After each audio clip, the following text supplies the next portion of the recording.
Hello सगळ्यांना. तर कसे आहात सगळे? आय होप तुम्ही छानच असाल. तर हा ब्लॉग आहे संडेच्या दिवसाचा. तर संडे होता, छान मस्त निवांत. सकाळच्या कामांची काही घाई नव्हती, त्यामुळे ना हे ब्लँकेट आता हळूहळू दोन दोन दोन दोन करून मला धुवून घ्यायचे आहेत सगळे. कारण उन्हाळ्यात ना खूप जास्त आमच्याकडे पाण्याचा प्रॉब्लेम येतो, त्यामुळे हे शक्य होत नाही. त्यामुळे आता जास्त भर उन्हाळा चालू होण्याच्या अगोदर ना हे सगळे कामं करून ठेवलेली केव्हा पण चांगले. आणि दूध सकाळी सकाळीच आलं होतं, तर दूध काढून घेतलं, छान तापवायला ठेवलं. मयंक आणि हे गेले होते भाजी आणायला. तर तुम्ही म्हणाल सकाळी सकाळी कुठली मंडई एवढ्या सकाळी ओपन झालेली असते? तर आमच्या इथं ना जवळच भाजी मार्केट आहे मोठंवालं, होलसेलवालं. तर तिथंच आम्ही जातो बऱ्याच वेळा, जेव्हा क्वांटिटीमध्ये भाजी आणायची असेल किंवा आठवड्याची भाजी आणायची असेल. पण तिथं एवढंच असतं ना की तिथं किलो किंवा अर्धा किलो असंच मिळतं, याच्या खाली पाव असं मिळत नाही. तर ज्या क्वांटिटीमध्ये भाज्या लागतात ना त्याच मी तिथून आणत असते. मग कधी कधी ना अशी खूप सारी भाजी आली ना की मग खूप सारा वेळही त्याला द्यावा लागतो आणि ते साफ करून ठेवावं लागते. त्यातच माझा खूप वेळ जाणार होता, म्हणून मी स्वयंपाकाला सुरुवात केली.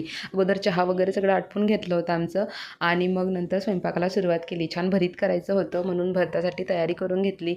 छान आलं लसूण ठेचून घेतलं, मिरची कापून घेतली, शेंगदाणे काढले आणि मस्त हिरवीगार कांद्याची खूप सारी पात कट करून घेतली. आणि आता लगेचच मी भरताला फोडणी घालणार आहे आणि मग मला पुऱ्या पण करायच्या आहे. तर स्वयंपाक सारखा करूनच घेणार आहे आज. गरम पुरी वगैरे काही करणार नाही, कारण नंतर मग भाजी साफ करायला बसलं ना की खूप वेळ जातो. तर त्यासाठी ना आधी सगळा स्वयंपाकच मी करून घेणार आहे. तर तर पटकन गॅसवर कढई ठेवली आणि भरीत पुरीचा स्वयंपाक करायला सुरुवात केली. तर मी माझा पूर्ण स्वयंपाक पटकन करून घेते आणि मग मी माझ्या पुढच्या कामाला लागणार आहे.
तर मस्त असा स्वयंपाक ना आता माझा करून झालेला आहे आणि घरातली इतरही छोटी मोठी कामं मी सगळे करून घेतले.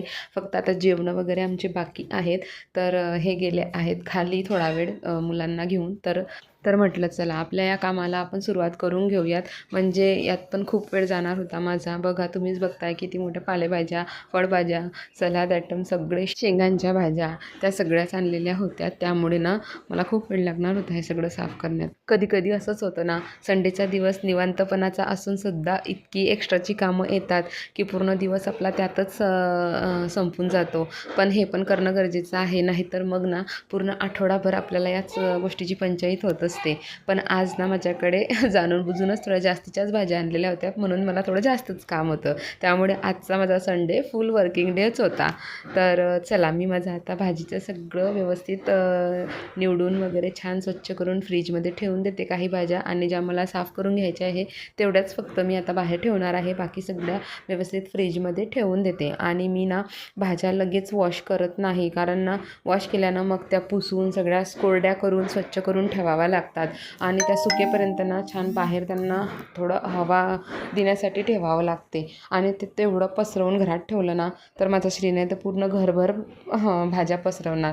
तर लहान मुलांच्या इथं ना हे काही काही गोष्टी करणं शक्य होत नाही, त्यामुळे ना ते टाळतेच मी. पालेभाज्यासुद्धा मी फक्त साफ करून डब्यामध्ये तोडून ठेवते आणि करण्याच्या आधी 5 मिनटं आधी मस्त छान वॉश करून घेते आणि मग नंतर पाणी निथळल्यानंतर मग मी त्या कट करत असते. आणि फळभाज्यांचं पण मी तसंच करते, म्हणून ना मी वॉश करत नाही. आणि बऱ्याच वेळा काय होते, वॉश केले ना प्रॉपर सुकल्या नाही ना त्या भाज्या, त्याचं पाणी नीट निघालं नाही ना तर मग त्या सडून जातात. डब्यामध्ये आपण भरतो ना तर आतमधून ना सडायला सुरुवात होते भाजी. तर ते सगळं टाळण्यासाठी ना सध्या तरी मी ही गोष्ट स्किप करते. मी वेळेच्या वेळेवर मी साफ करत असते, म्हणजे धुवून घेते भाज्या. कारण लहान मुलांच्या इथं ना खूप जास्त वेळ असं पसरवून फॅनखाली सुकवून ठेवणं हे मला जमत नाही. आणि माझं किचनचा कट्टा पण थोडा छोटा आहे, त्यामुळे त्याच्यावर हे करणं शक्यच नाही आहे.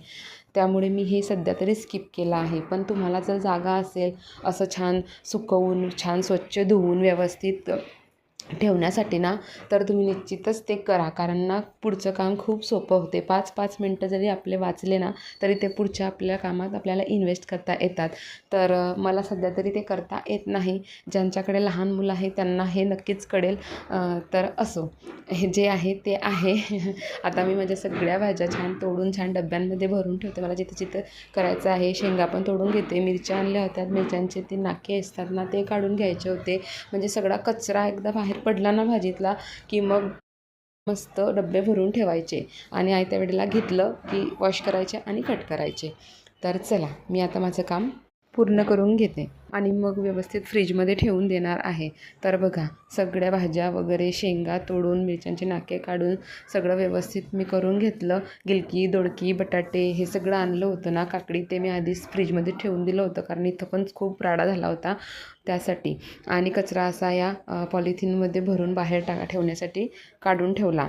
आणि फक्त आता वाटाण्याच्या शेंगा आणि हे निंबू आहे ना या बरणीमध्ये मला भरून ठेवायचे आहेत आणि वाटाण्याच्या शेंगा सोलून घ्यायच्या आहेत. तर तेवढी 2 कामं माझी राहिलेली आहे, पण ते मी नंतर करणार आहे. आधी आता भूक लागली तर जेवण वगैरे पटकन आटपून घेणार आहोत. तर जेवणं वगैरे सगळे आटपून घेतली, दुपारची सगळी कामं आवरली आणि श्रीनेला झोपवलं दुपारी आणि थोडासा आराम केला आणि मग संध्याकाळी परत हे काम करायला घेतलं. लिंबू ना मी असे पेपरचे तुकडे करते आणि एक एक पेपरच्या तुकड्यामध्ये एक एक लिंबू रॅप करून ना या बरणीमध्ये ठेवत असते. त्यामुळे ना हे एवढे जास्त लिंबू ना खूप दिवसापर्यंत, अगदी महिना महिना खूप छान फ्रेश आणि हिरवेगार राहतात. खराब होत नाही, डाग पडत नाही. कारण लिंबूला जे पाणी सुटतं ना तर पूर्ण पेपर ऑब्झर्व करून घेतो. तर त्यामुळे मी असं स्टोअर करत असते. कारण 1 किलो लिंबू हे भरपूर दिवस जातात, साधारण 1-1.5 महिना. त्यामुळे ना असे स्टोअर केले ना की खूप दिवस छान फ्रेश राहतात. आणि आता उन्हाळ्याचे लिंबू पण खूप महाग होतात, त्यामुळे ना मी असंच नेहमी करत असते. तर तुम्ही नक्की ट्राय करा. तुम्हाला जर ही ट्रिक आवडली तर मला नक्की कमेंटमध्ये सांगा आणि माझा व्हिडिओ आवडला तर नक्की लाईक करा आणि नवीन नवीन व्हिडिओ असेच बघण्यासाठी माझ्या चॅनलला सबस्क्राईब करा.